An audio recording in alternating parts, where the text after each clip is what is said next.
2025 में कितने सारे आईपीओ आए हैं। Bajaj housing, Tata tech, Groww, Meesho, PW और भी कितने सारे। लेकिन आपके कितने लगे? शायद जीरो, या फिर एक दो छोटे मोटे आईपीओ लग गए जिसमें 500 या 1000 का आपका गेन हो गया।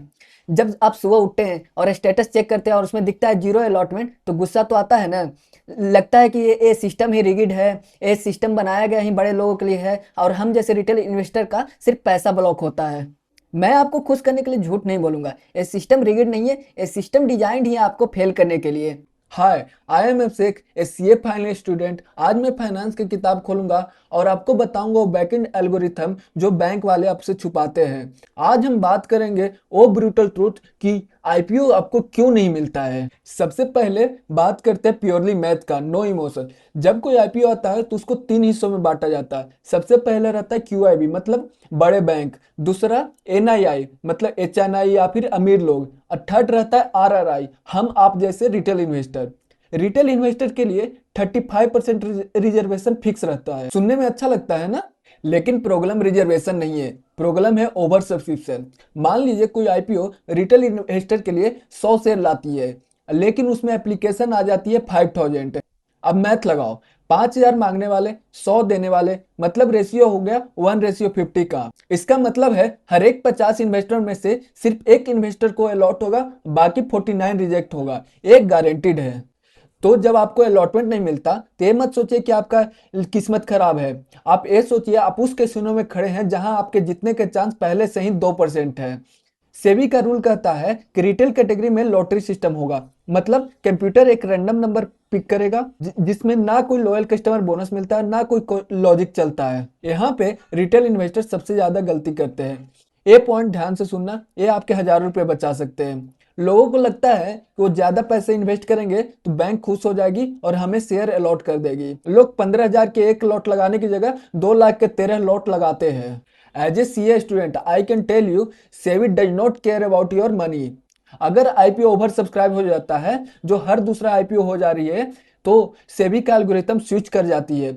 इस एल्गोरिथम कहती है मैक्सिमम इन्वेस्टर को खुश करना है, इसलिए वो हर एक पर्सन को सिर्फ एक लॉट ही देता है, चाहे उसने 10 लॉट या 12 लॉट ही मांगे क्यों ना हो। अब बात करते हैं उन लोग की जिनकी किस्मत अच्छी थी, लॉटरी में नाम भी आया लेकिन तब भी शेयर नहीं मिले। क्यों? क्योंकि टेक्निकल रिजेक्शन के कारण। इसके बारे में कोई बात नहीं करता है।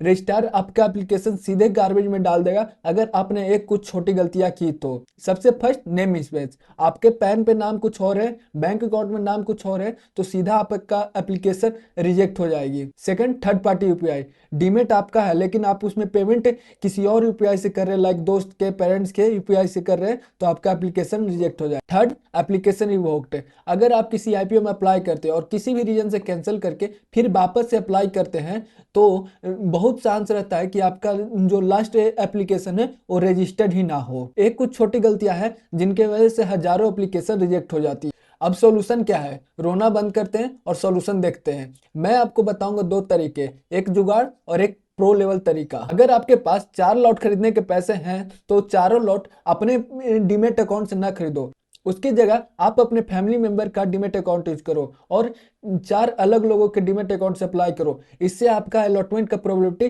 4x बढ़ जाएगी। ये इलीगल कुछ नहीं है, ये स्मार्ट मैथ है, मैं भी यही करता हूँ। अगर आपके पास फंड है 2 लाख से 10 लाख तक, तो आप रिटेल कैटेगरी को छोड़कर स्मॉल एचएनआई कैटेगरी में अप्लाई कीजिए।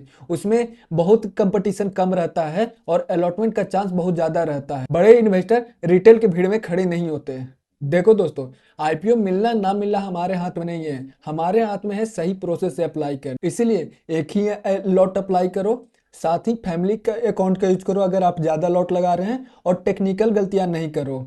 और सबसे जरूरी बात, सारे आईपीओ में अप्लाई करने की जरूरी नहीं है। अगर कचरा कंपनी में आईपीओ लग भी गया तो लॉस ही होगा। एज ए सीए स्टूडेंट मेरा काम है नंबर बताना, सपने बेचना नहीं। नेक्स्ट वीडियो में मैं बताऊंगा कि आप 5 मिनट में आरएचपी को कैसे स्कैन कर सकते हैं और पता लगा सकते हैं कि ये आईपीओ स्कैम है या फिर सोना। अगर आप फाइनेंस को रटना नहीं समझना चाहते हैं तो subscribe to Finsight by Abhishek. See you in the next video.